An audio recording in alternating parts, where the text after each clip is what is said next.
میں آپ کو مزید یہاں پہ ایک سلائیڈ دکھانا چاہتا ہوں وچ از اگین ویری انسٹرکٹیو، جس سے پتہ چلے گا کہ گورننس اور مجرمانہ سیاسی مقامی پشت پناہی کا خیبر پختونخوا کے عوام کس طرح خمیازہ بھگت ہوئی۔ اگر آپ یہ دیکھیں تو اس کے اندر آپ کو رواں سال کے اندر پچھلے چند مہینوں کے اندر جو انسیڈنٹس ہیں ان کی لوکیشن نظر آ رہی ہے۔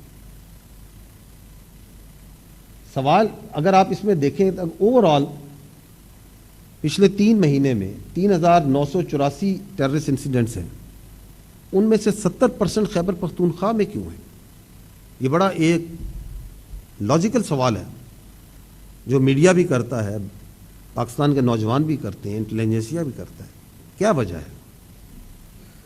میں آپ سے اس سے سوال کرتا ہوں کہ یہ جو دہشت گردی کے آپ کو یہاں پہ بلابز نظر آ رہے ہیں، جو انسیڈنٹس نظر آ رہے ہیں، یہ آپ کو سندھ میں اور پنجاب میں کیوں نہیں نظر آ رہے؟ اس کی بنیادی وجہ یہ نہیں ہے کہ دہشت گرد ان صوبوں میں آپریٹ نہیں کرنا چاہتے اور اپنی جو پرورٹڈ آئیڈیالوجی ہے اس کو آگے نہیں پھیلانا چاہتے، نہیں، اس کی قطعاً یہ وجہ نہیں ہے۔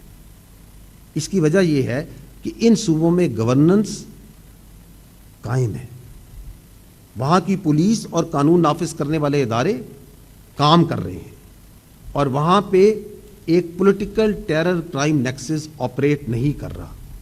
That is the reason. اور ہمارے اس عظیم صوبے میں یہاں پہ کیا ہو رہا ہے؟ یہاں پہ بجائے اس کے کہ دہشت گردی کو پرفارمنس سے، گورننس سے، قانون کی عملداری سے ختم کیا جائے، اس کو صوبائیت کا رنگ دیا جائے، اس پہ سیاست کی جائے۔ کیا یہ بذات خود ایک مجرمانہ عمل نہیں ہے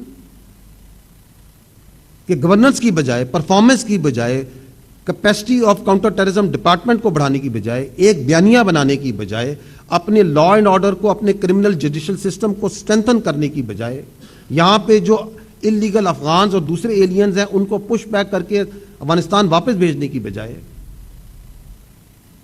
ایک کنفیوژن اور ابہام پیدا کیا جائے؟